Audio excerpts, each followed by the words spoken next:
Bismillahirrahmanirrahim. Assalamu alaikum 8th class.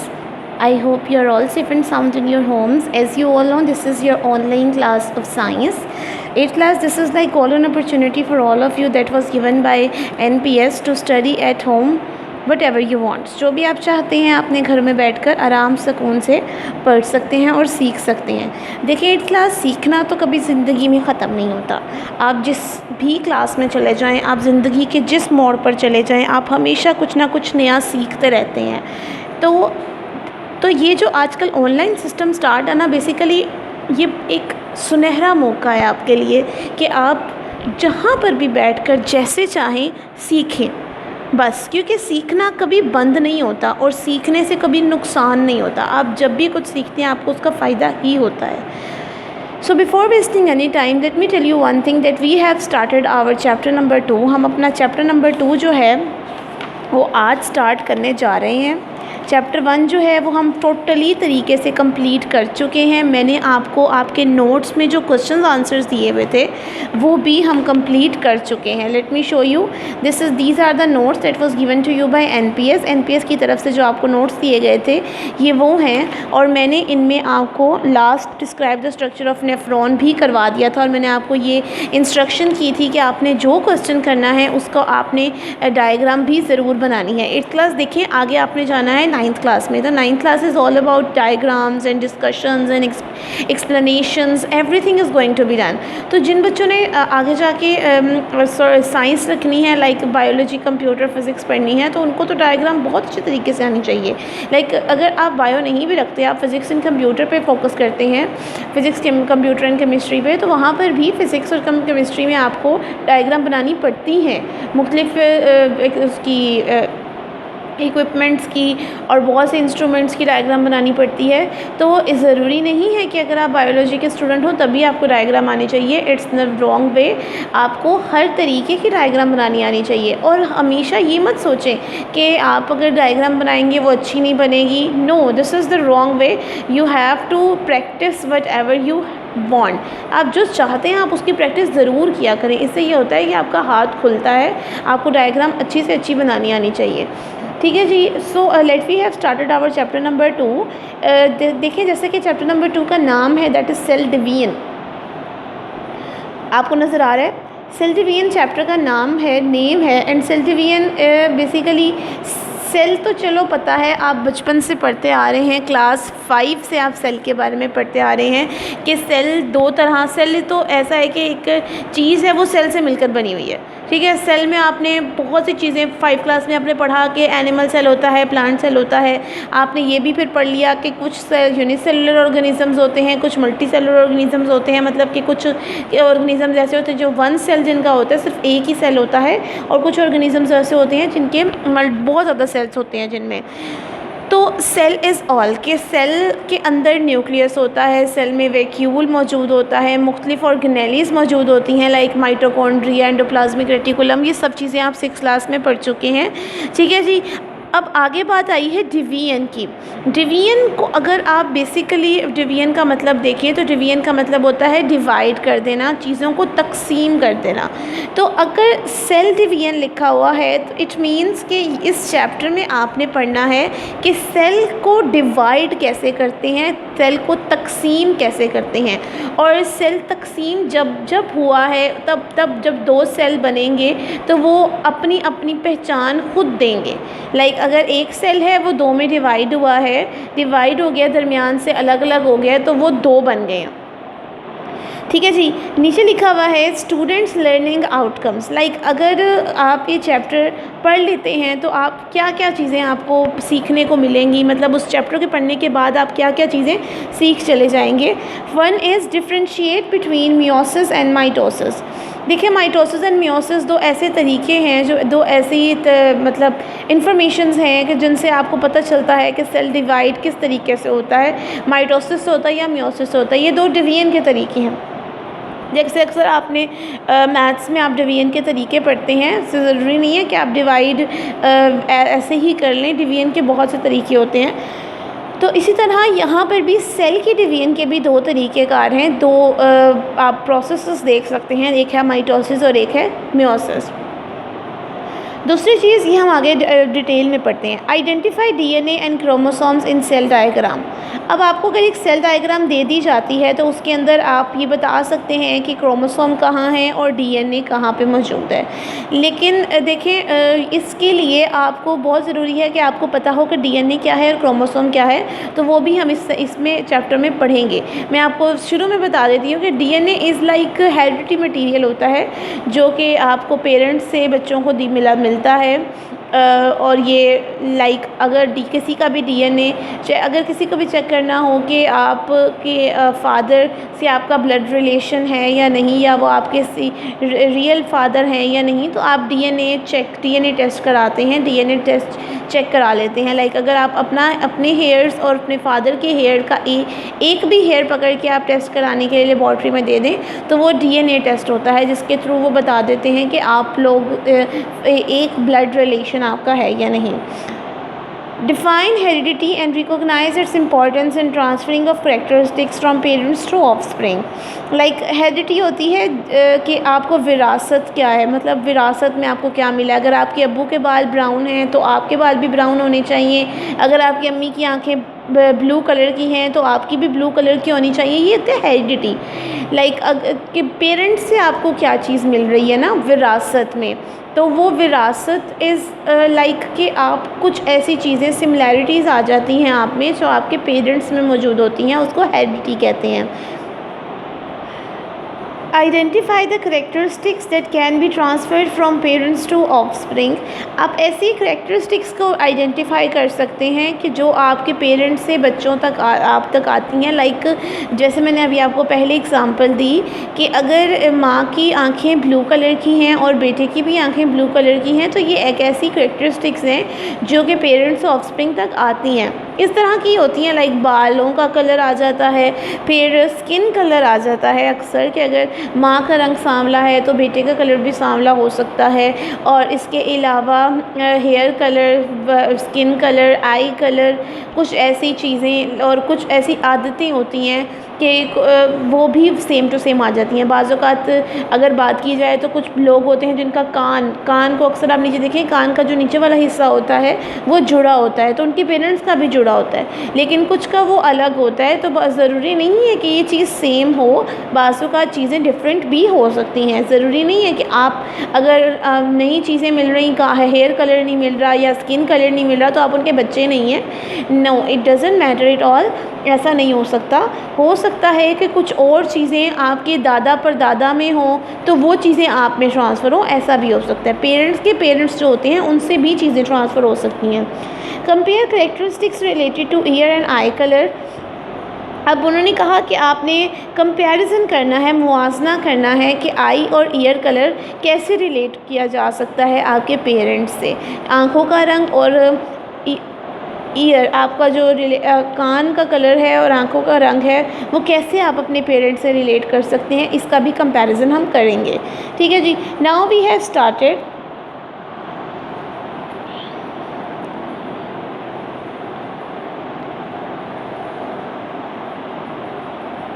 It is our common observation that living things grow and increase in size. जैसे कि वो कह रहे हैं कि ये आपकी कॉमन ऑब्जर्वेशन है कि जो लिविंग ऑर्गेनिजम्स होते हैं वो साइज़ में इंक्रीज़ हो जाते हैं और ग्रो भी करते रहते हैं, बढ़ते भी चले जाते हैं।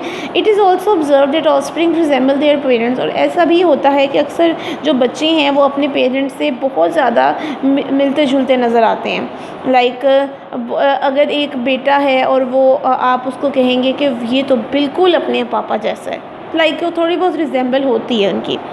We have learned that all the living things made up of cells, hence more and more cells are needed for growth and development of living things. वो कह रहे हैं कि हम ये पढ़ चुके हैं कि जितने भी सेल्स हैं वो सारे, उनको ग्रोथ की ज़रूरत होती है, उनको डेवलपमेंट की ज़रूरत होती है लिविंग थिंग्स की। देखिए अब एक छोटा सा बच्चा है, वो बच्चा देखते देखते बढ़ता चला जाता है छोटा सा पैदा होता है कुछ पाउंड्स का, और देखते देखते वो केजीज़ में बनता चला जाता है, उसकी वो इतना बढ़ता चला जाता है कि वो केजीज़ में बढ़ जाता है, किलोग्राम में उसका वेट होने लग जाता है। तो जैसे जैसे वो बढ़ता जा रहा है, उस बच्चे की जो वेट है वो बढ़ता क्यों जा रहा है, बच्चा अब ग्रो क्यों कर रहा है, क्योंकि उसके सेल्स डिवाइड हो रहे हैं, उसके सेल्स डिवाइड होते चले जा रहे हैं। ये नहीं है कि उसके सेल बड़े होते चले जा रहे हैं, नो, उसके सेल डिवाइड होते चले जा रहे हैं, जिसके थ्रू वो बच्चा बढ़ता चला जा रहा है, वो ग्रो कर रहा है। Where do new cells come from? ऐसा कहाँ से है कि नए सेल कहाँ से आते हैं? The answer to question is that cells are produced by the division of pre-existing cells। के जो सेल्स होते हैं बेसिकली वो पहले से जो मौजूद सेल्स होते हैं उनकी डिवीजन से न्यू सेल्स बन जाते हैं। मैंने आपको बताया, पहले ही मैं आपको बता चुकी हूँ कि सेल डिवीजन इट मीन्स कि सेल मौजूद है वो डिवाइड हो जाते हैं और डिवाइड होते चले जाते हैं। उसका इफ़ेक्ट क्या होता है? उसका इफ़ेक्ट कुछ ऐसा होता है कि जैसे जैसे वो डिवाइड होते चले जाते हैं उनका जो बच्चा जो है वो ग्रो करने लग जाता है। ठीक है, in this chapter we will discuss the process of cell division, why do offspring resemble their parents, कि हम ये पढ़ेंगे कि किस तरह जो हैं बच्चे जो हैं वो अपने वालिदैन से मिलते जुलते हैं, मुशाबहत रखते हैं। It is the heredity which produces resemblance in the offspring with their parents, कि ये विरासत होती है। हेरिडिटी का मतलब मैंने आपको पहले ही बता दिया है, विरासत की विरासत होती है कि जो बच्चा है वो अपने वालिदैन से मिल रहा है। Heredity and the basis of heredity will also be discussed in this chapter. अब हम आगे भी हेरिडिटी के बारे में भी पढ़ेंगे। So let we have started about cell division, most important topic of this chapter. Cell division start करते हैं। Cell division is a process by which cell divides into two daughter cells, कि cell division एक ऐसा process है जिसमें जो cell है वो डिवाइड होता है दो डॉटर सेल में, कि एक सेल है उसकी जैसे ही डिवीजन हो जाएगी वो दो में कन्वर्ट हो जाएगा। Late me show you like this, मैं आपको एक दफ़ा बताती चलूँ। लाइक अगर मैं फॉर एग्ज़ाम्पल ये एक सेल है, पेरेंटल सेल है, इसको पी का नाम दे देते हैं। ठीक है, ये डिवाइड हो जाता है दरमियान में से, तो इसके दो ऑफस्प्रिंग सेल बन जाते हैं, एक यहाँ पे आ जाएगा और एक यहाँ पे आ जाएगा। ठीक है जी, एक सेल है, पेरेंटल सेल है, वो डिवाइड हो जाता है और वो दो ऑफस्प्रिंग सेल बना देता है। जब ये थोड़ा सा ग्रो करते हैं तो ये डिवाइड होकर दो और बना देते हैं। इस तरह सेल डिवाइड होता जाता है अपने डॉटर सेल्स में। The cell which divides is called parent cell, कि वो सेल जो डिवाइड हो रहा है उसको पेरेंट सेल कहेंगे। इस लाइन को आप हाईलाइट कर लें कि वो सेल जो डिवाइड हो रहा है उसको पेरेंट सेल कहेंगे, और वो cell the cell which are produced as a result of cell division are called daughter cell, और जो सेल प्रोड्यूस हो रहे हैं डॉटर सेल डिवीजन से उनको हम डॉटर सेल्स कहेंगे। एक सेल से बना इसीलिए वो पेरेंट सेल था, दो बन गए इसीलिए वो डॉटर सेल्स हो गए। Before the start of cell division the parent cell passes through a phase called interphase. अच्छा जी, वो कह रहे हैं कि सेल डिवीजन से पहले जो पेरेंटल सेल होता है ना वो एक फेज से गुजरता है जिसको इंटरफेस कहते हैं। सेल डिवीजन से पहले पेरेंट सेल एक फेज से गुजरता है जिसको क्या कहते हैं? इंटरफेस। अब इंटरफेस क्या है? During interphase chromosomes in the nucleus are duplicated, copies of all chromosomes are developed. अब वो कह रहे हैं कि जैसे ही इंटरफेस हो रहा होता है, इंटरफेस के दौरान क्रोमोसोम्स इन द न्यूक्लियस में जो क्रोमोसोम मौजूद होते हैं वो डुप्लीकेट हो जाते हैं। डुप्लीकेट का मतलब कि वो कॉपीज़ होनी शुरू हो जाती हैं उनकी। Copies of all the chromosomes are developed, तो जितने भी क्रोमोसोम पहले से मौजूद हैं उनकी कॉपीज़ बननी शुरू हो जाती हैं। अच्छा, ये होता क्यों है? देखिए, कॉपीज़ इसलिए बन रही हैं कि जब सेल डिवाइड होगा तो क्रोमोसोम जो है वो भी डिवाइड होंगे। एक सेल है, एक चीज़ है, वो डिवाइड हो रही है, हम उसको अलग कर रहे हैं, तो ज़रूरी है ना कि उसके अंदर जितनी भी चीज़ें मौजूद होंगी वो भी डिवाइड होती चली जाएंगी। ऐसा तो नहीं है कि अनइक्वल डिस्ट्रीब्यूशन हो के कुछ चीज़ें वहाँ चली जाएँ और बाकी उसके पास कुछ रहे ही ना दूसरे सेल के बाद, ऐसा बिल्कुल भी नहीं होता। जब सेल डिवाइड होता है तो आधी चीज़ें एक तरफ चली जाती हैं, आधी चीज़ें दूसरी तरफ चली जाती हैं, वो भी डिवाइड होती हैं। इसीलिए क्रोमोसोम पहले ही डुप्लीकेट हो जाते हैं ताकि सेम नंबर ऑफ क्रोमोसोम दोनों तरफ डिवाइड होते चले जाएं। अगर एक न्यूक्लियस है उसमें एक क्रोमोसोम मौजूद है, वो डिवाइड होकर दो बनेंगे, तभी तो वो एक उधर रह जाएगा और एक दूसरे के पास चला जाएगा। The process of cell division involves 2 phases. अब सेल डिवीजन के प्रोसेस में 2 फेज आ जाते हैं। Like one is nuclear division. Nuclear word से पता चल रहा है कि यहाँ पर मतलब है न्यूक्लियस की डिवीजन। एक तो न्यूक्लियस डिवाइड हो गया and other is cytokinesis. Cytokinesis मतलब कि साइटो मतलब साइटोप्लाज्म, काइनेसिस मतलब ब्रेकडाउन। कि साइटोकाइनेसिस मतलब ब्रेकडाउन ऑफ साइटोप्लाज्म, के साइटोप्लाज्म भी डिवाइड हो गया। Nuclear division is the division of nucleus which is followed by the cytokinesis. Cytokinesis is the division of cytoplasm. Late me show you one thing from here.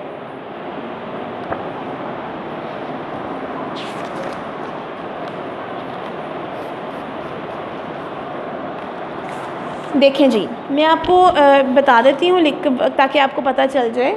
Start से start करते हैं। सबसे पहले होता है एक पेरेंट सेल, इसको P का नाम दे देते हैं, ठीक है। इसकी क्या होती है? Cell division. जब इसकी सेल डिवीजन होने लगी है पेरेंट सेल की, तो ये दरमियान में से डिवाइड हो जाएगा। ये डिवाइड हो जाएगा तो ये 2 डॉटर सेल्स में कन्वर्ट हो जाएगा। इसके 2 डॉटर सेल्स बन गए, बात हो गई।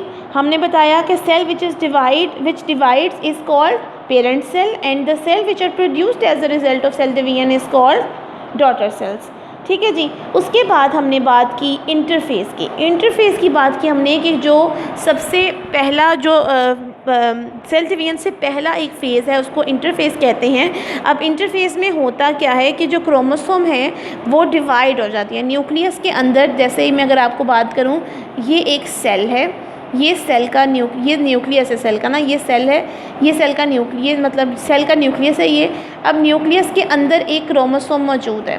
क्रोमोसोम ऐसे होते हैं, न्यूक्लियस के अंदर एक क्रोमोसोम मौजूद है। ये क्रोमोसोम डिवाइड होगा, डिवाइड्स होंगे तो ये 2 क्रोमोसोम बन जाएंगे, डुप्लीकेट हो जाएंगे इनके अंदर क्रोमोसोम, कॉपीज़ होनी शुरू हो जाएंगी तो ये 2 बन जाएंगे। अब जब इस सेल की डिवीजन होगी तो ये बिल्कुल यहाँ से होगी, एक तरफ रह जाएगा, दूसरा दूसरी तरफ रह जाएगा, ठीक है जी। नेक्स्ट आ गया, उन्होंने एक पॉइंट बताया है कि सेल डिवीजन में 2 फेज़ होते हैं, 2 फेजेस सेल डिवीजन की। अगर मैं बात करूँ सेल डिवीजन, इसके 2 फेज़ होते हैं। एक फेज़ आ जाएगा हमारे पास न्यूक्लियर डिवीजन,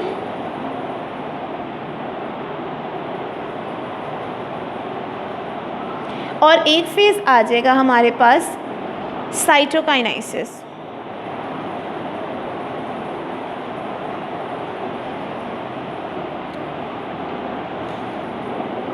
साइटोकाइनेसिस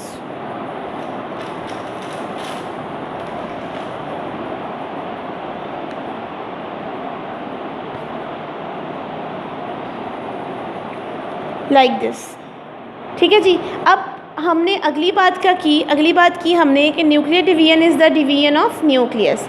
इसका मतलब होता है, वर्ड से पता चल रहा है, डिवीजन ऑफ न्यूक्लियस, ठीक है। और cytokinesis is the division of cytoplasm.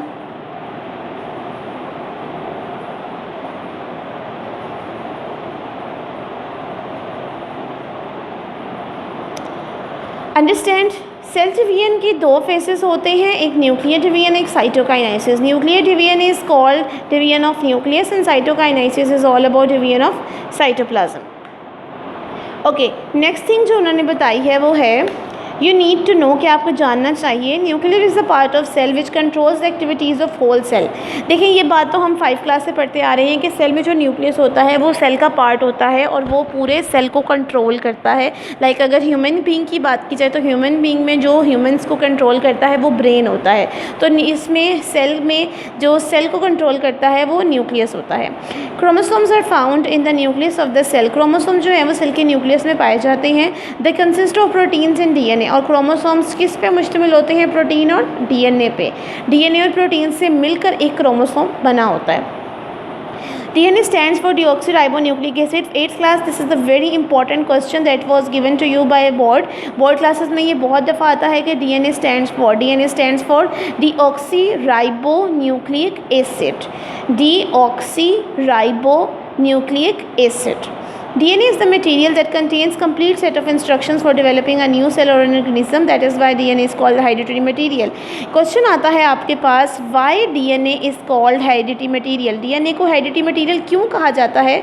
क्योंकि DNA में ऐसे मटीरियल्स मौजूद होते हैं जो कि कंप्लीट इंस्ट्रक्शन का सेट मौजूद होता है जो कि न्यू सेल ऑर्गेनिज्म को बनाने में हेल्प आउट करते हैं। ठीक है जी। For one kind of organism the number of chromosome in the cell remains the same. मतलब अगर एक काइंड की बात की जाए कि एक ह्यूमन बींग्स की काइंड है तो उसमें क्रोमोसोम नंबर सेम रहेगा। 46 नंबर क्रोमोसोम होता है ह्यूमन बींग्स का, 46 क्रोमोसोम। 2 क्रोमोसोम्स होते हैं तो 23 वन और 23 दूसरे में, दोनों मिलकर कितने बनाते हैं? Pair of chromosome 46। However, when an individual forms gametes, sperms or eggs in animals or spores in plants, the number of chromosomes is reduced to half in the gametes or spores. अब देखें जैसे ही इन gametes individual जैसे ही cell division होती है, number of chromosomes जो हैं वो मतलब रिड्यूस होते हैं तो वो हाफ में चले जाते हैं। गेमीट्स अगर बनते हैं स्पर्म और एग्स इन एनिमल्स में और स्पोर्स बनते हैं प्लांट्स में तो उनके क्रोमोसोम नंबर वहाँ पर हाफ हो जाते हैं। लाइक 23 अगर ह्यूमन बींग्स की बात करें तो 23 एक में रह जाते हैं, 23 उसके पास वापस रह जाते हैं। तो this is all you need to know, जो कि आपको जानना चाहिए। इसमें 2 चीज़ें बहुत इंपॉर्टेंट थी। One thing is DNA stand for deoxyribonucleic acid और DNA material that contain complete set of instruction for developing cell organism, that is why DNA is called hereditary material. आपको पूछा जा सकता है कि why DNA is called the hereditary material. बहुत important question है ये बोर्ड के पॉइंट ऑफ व्यू से। So 8th class you have to learn it. Okay, अब आज के लिए इतना ही 8th क्लास। आज हमने काफ़ी कुछ पढ़ लिया है। मैं उम्मीद करती हूँ कि आपको आज के लेक्चर की समझ आई होगी। अब आप लोगों ने क्या करना है कि आपने सेल डिवीजन की डेफिनेशन, उसके अलावा जो डेफिनेशंस हमने पढ़ी हैं, लाइक हमने पढ़ा है आज कि हेरिडिटी इंटरफेस पढ़ लिया हमने। आज हमने पढ़ लिया कि इंटरफेस क्या होता है। इंटरफेस की डेफिनेशन है, before the start of cell division the parent cell passes through a phase is called interphase. फिर हमने पढ़ा what is cell division, cell division का भी पढ़ लिया। Cell divides into 2 daughter cells which divides is called parent cell and the cell which are produced as result of cell division are called daughter cells. ठीक है, ये 2 चीज़ें हमने पढ़ी हैं आज डेफिनेशंस में। तो ये डेफिनेशंस जो है ना, ये आपने कॉपी पे अपनी लिखनी है, अपनी नोटबुक पे ये दोनों डेफिनेशंस लिखनी है। अगर आप अपने नोट्स की बात करें तो आपके नोट्स पे page number 30, this is page number 30 पे मेंशन किए गए हैं ये दोनों questions, like what is cell division ये वाला एंड व्हाट इज़ इंटरफेस ये वाला। ये 2 क्वेश्चंस आपने आज के काम में होमवर्क में करने हैं और याद भी करने हैं। 8th क्लास साथ साथ याद करते चले जाएं और जो काम मैंने आपको बुक पे पढ़ाया है आपने वो सारा याद करना है। उसमें जो चीज़ें आपने याद करनी है, सेल डिवीजन तो आप ऑब्वियसली याद करेंगे, सेल डिवीजन की डेफिनेशन, ठीक है जी, यहाँ से लेकर यहाँ तक कंप्लीट डेफिनेशन, और आप ये लिखेंगे भी। उसके अलावा आपने इंटरफेस की डेफिनेशन जो कि before the start of cell यहाँ से लेकर इंटरफेस यहाँ तक होगी।